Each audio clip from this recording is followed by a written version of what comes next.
Hello everyone, कैसे हैं आप सब। उम्मीद करती हूँ हमेशा की तरह आप सब अच्छे होंगे। दोस्तों, आज की वीडियो में मैं फिर से लेकर आई हूँ कुछ ऐसे टिप्स और हैक्स जो आपके डेली के कामों में काफ़ी ज़्यादा हेल्प करेंगे। तो वीडियो को एंड तक ज़रूर देखिएगा, वीडियो बहुत ही ज़्यादा इंटरेस्टिंग होने वाला है। अगर पसंद आता है तो लाइक शेयर ज़रूर करिएगा और चैनल पर न्यू है तो सब्सक्राइब करिएगा। तो चलिए बिना देरी किए स्टार्ट करते हैं आज का ये यूज़फुल वीडियो। आज की मेरी पहली टिप है, सर्दियाँ आ गई हैं और इस तरीके के जो ब्लैंकेट्स होते हैं हम रात के टाइम में ज़्यादा उसको ओढ़ते हैं और सुबह के टाइम में जब हम अपना रूम सही करते हैं तो इसको फ़ोल्ड करके इस तरीके से बिस्तर पे रख देते हैं। लेकिन क्या होता है, अगर घर में छोटे बच्चे हैं तो अक्सर आप देखते होंगे बिस्तर पे ही वो खेलते हैं, बेड पे ही। तो ये जो ब्लैंकेट्स अगर हम फ़ोल्ड करके बेड पे रखते हैं ना, तो वो पूरा उसका जो तह है वो ख़राब हो जाता है, या फिर कभी हमें लगता है कि वो कहीं गंदा ना हो जाए, या कभी कोई गेस्ट आता है तो अच्छा नहीं लगता रहता है इस तरीके से सामने में रखा रहता है। तो इसको बहुत ही अच्छे से ऑर्गेनाइज़ करके रखने के लिए बहुत ही अच्छा सा छोटा सा टिप है। आप यहाँ पे कोई भी ले ले पिलो कवर, और पिलो कवर के अंदर इस तरीके से आप अपने पतले वाले जो ब्लैंकेट्स जो होते हैं उनको आप रख दें। और इसके बाद आप इसको अगर बेड पे भी रखेंगे तो बिल्कुल पता नहीं चलेगा कि इसके अंदर आपने ब्लैंकेट्स को फोल्ड करके रखा है। ये आपका एक पिलो का काम करेगा और बहुत ही अच्छे से ये फोल्ड होके भी रहेगा और ऑर्गेनाइज भी रहेगा और किसी गेस्ट को पता भी नहीं चलेगा। तो इस तरीके से जो भी आपके पतले वाले ब्लैंकेट्स होते हैं ना, उनको आप अच्छे से अरेंज करके रख सकते हैं। तो आई होप ये छोटी सी टिप है लेकिन आपको ज़रूर पसंद आई होगी। तो चलिए बढ़ते हैं अगले टिप की तरफ।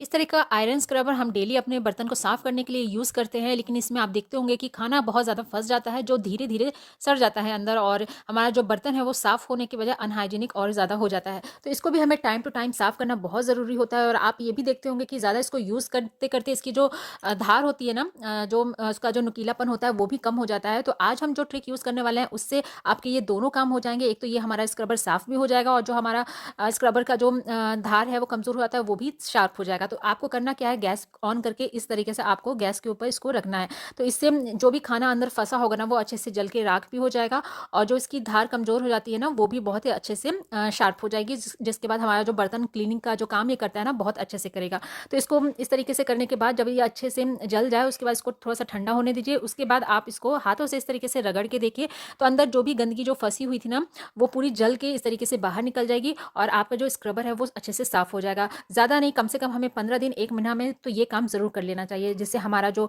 ये बर्तन धोने वाला जूना है ना वो अच्छे से साफ़ रहे। तो आई होप ये वाली ट्रिक भी आपको ज़रूर यूज़फुल लगी होगी। बहुत सारे कपड़े ऐसे होते हैं जिनको हम वॉश करते हैं और उसके बाद जब सूखने के लिए इसको रखते हैं ना, तो सूखने के बाद बहुत ज़्यादा हार्ड हार्ड से हो जाते हैं, कड़े से हो जाते हैं। खासकर जो हमारे डस्टर्स होते हैं या फिर किचन के क्लॉथ्स जो होते हैं जिनसे हम किचन में यूज़ करते हैं, उनको अगर हम वॉश करते हैं ना तो आप देखते होंगे बाद में सूखने के बाद वो बहुत कड़े से हो जाते हैं।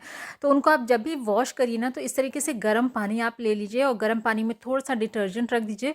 उसके बाद यहाँ पर आपको रखना है नमक। तो नमक रखने से क्या होगा, एक तो हमारा जो कपड़ा है किचन का वो अच्छे से बैक्टीरिया फ्री भी हो जाएगा, और सूखने के बाद जो कड़ा हो जाता है ना वो वाली दिक्कत आपकी यहाँ पे ख़त्म हो जाएगी।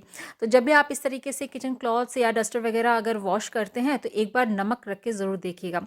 तो इस तरीके से नमक रखने से आपके डबल काम हो जाएंगे। तो आई होप ये वाली ट्रिक भी आपको यूज़फुल लगेगी। तो चलिए बढ़ते हैं अगले ट्रिक की तरफ। इस तरीके के जो थ्रेड्स होते हैं इनको हम किसी बॉक्स में अगर रखते हैं तो आप देखते होंगे जो रील होता है ना उसमें का धागा वो खुल जाता है और आपस में इस तरीके से मिक्स हो जाता है, जिसके बाद इसको सुलझाने में हमारा बहुत ज़्यादा टाइम लगता है। तो आज आपको एक बहुत ही छोटी सी टिप बताने वाली हूँ जिसको यूज़ करने के बाद आपकी ये वाली परेशानी तो ख़त्म हो जाएगी। तो आपके जो रील के जो धागे हैं ना पहले तो आप उसको अच्छे से धागे पर रील पर लपेट दीजिए इस तरीके से। उसके बाद आपको यहाँ पर यूज़ करना है कोई भी कटर का या फिर नाइफ़ का। तो उसको लेने के बाद ये जो कागज़ वाला जगह होता है ना रील के ऊपर में दोनों साइड में होता है, वहाँ पर आपको इस तरीके से एक कट लगा देना है।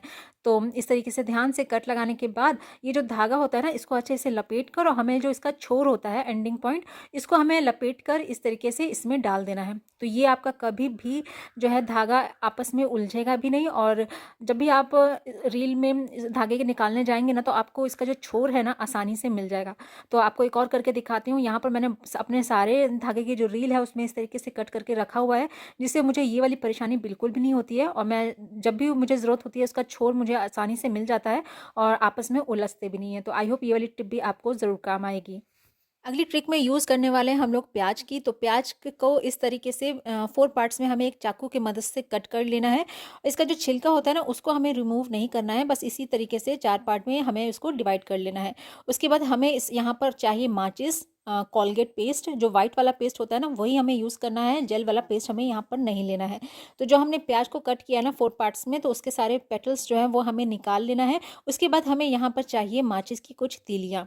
तो ये जो माचिस की तीलियाँ हैं ना, इसमें हमें ये जो प्याज के जो पेटल्स हैं ना, इनको इस तरीके से फँसा देना है। 3 से 4 के करीब आप इस तरीके से उसमें फँसा दें। उसके बाद इस पे हमें थोड़ा-सा अप्लाई करना है, जो हमने कोलगेट लिया है उसका। तो ये हमारे एक बहुत ही काम की चीज़ बन के तैयार हो गई है, जहाँ पर हमारे घर में छिपकलियाँ बहुत ज़्यादा आती हैं। जैसे गैस हो गया या खिड़की हो गई, या जैसे रैक वगैरह होता है ना, जहाँ पे हम अपने राशन वगैरह बॉक्स वगैरह रखते हैं वहाँ पर, या सिंक एरिया होते हैं। तो यहाँ सब पे है ना कीड़े हों या फिर छिपकली, ये सब बहुत ज़्यादा आती हैं। तो इसमें जो हमने प्याज रखा है ना, उसकी बहुत ज़्यादा हार्ड स्मेल होती है, जो हमें तो इतना नहीं फ़र्क पड़ता है, लेकिन जो छिपकली और कीड़े वगैरह जो होते हैं ना, उनको बहुत ज़्यादा आती है, तो वो बहुत ज़्यादा इससे दूर भागते हैं। तो इन एरिया में आप इस तरीके से प्याज को रखिएगा ना, ये जो तीली में हमने रखा है, उससे वो काफ़ी ज़्यादा दूर रहेंगी। तो उम्मीद करती हूँ ये वाला टिप भी आपको ज़रूर काम आएगा। तो चलिए बढ़ते हैं अगले टिप की तरफ। हम सबके घर में इस तरीके का वाइपर होता है, जिससे हम क्लीनिंग वगैरह करते हैं। तो इसके ऊपर आप देखते होंगे ना, ऊपर डंटे के में एक होल सा रहता है। तो आज हम इसका बहुत ही अच्छे से यूज़ करने वाले हैं। तो ये जो होल है ना, यहाँ पर हमें ज़रूरत है पहले एक कपड़े की। तो कपड़ा आप कोई सा भी ले सकते हैं, पोंछा वाला ले लें या फिर कॉटन का, इस तरीके से कोई भी कपड़ा ले लें। और ये जो होल है ना, इसमें हमें इस तरीके से फँसा कर एक तरफ निकालना है। जितना आप खींच सके उतना आप इस तरीके से खींच के निकाल लें। उसके बाद क्या करना है, हमें कपड़े को इस तरीके से पलट कर और इस तरीके से कुछ घुमा कर, यहाँ पर आपको एक यूज़ करना है रबर बैंड का, और उसको अच्छे से टाइट से उसको लगा देना है। तो यहाँ पर इस तरीके से रबर बैंड लगाने के बाद आप कपड़े को पलट दीजिए। तो ये हमारा एक बहुत ही यूज़फुल टूल बन के तैयार हो गया है, जहाँ पर हम यूज़ करने वाले हैं क्लीनिंग के लिए।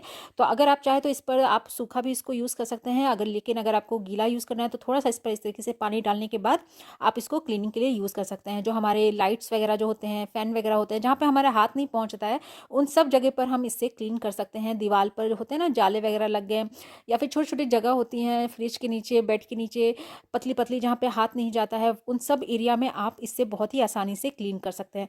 तो था ना दोस्तों ये बहुत ही ज़बरदस्त आइडिया, एक वाइपर से हम इस तरीके से अपने घर की बहुत सारी सफाई कर सकते हैं।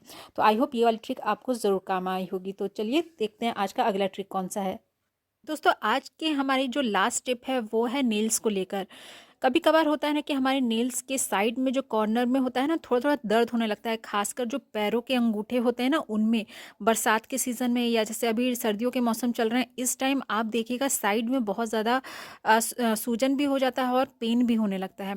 तो जिसके लिए हम फिर मेडिसिन खाते हैं। तो आप बिना किसी चीज़ के खर्चा किए एक बहुत ही घरेलू उपाय से आप इस दर्द से छुटकारा पा सकते हैं। हम सब के पास आसानी से मिल जाता है नेल पेंट। तो जहाँ पर आपको कॉर्नर में अगर दर्द हो रहा हो, इस तरीके से स्वेलिंग अगर हो गई हो, तो वहाँ पर आप लगा लें नेल पेंट। तो नेल पेंट लगाते ही आप 2-3 बार इस तरीके से लगाइएगा ना, तो जो दर्द और स्वेलिंग है ना, वो काफ़ी हद तक आराम हो जाती है। तो एक बार इसको ज़रूर ट्राई करके देखिएगा, घरेलू उपाय है बिना किसी खर्चे के। तो उम्मीद करती हूँ ये वाला टिप आपको ज़रूर काम आएगा। तो दोस्तों ये थे आज के कुछ यूज़फुल टिप्स और ट्रिक्स, जिनको यूज़ करके हम अपने रोज़ के काम आसान बना सकते हैं। आज का वीडियो उम्मीद करती हूँ आपको ज़रूर पसंद आया होगा। वीडियो अच्छा लगा है तो एक लाइक ज़रूर कर दीजिएगा, चैनल पे न्यू है तो सब्सक्राइब करिएगा और ज़्यादा से ज़्यादा शेयर करिएगा अपने फैमिली और फ्रेंड्स में। कल फिर मिलती हूँ एक ऐसे ही वीडियो के साथ, कुछ नए टिप्स और ट्रिक के साथ। तब तक के लिए गुड बाय।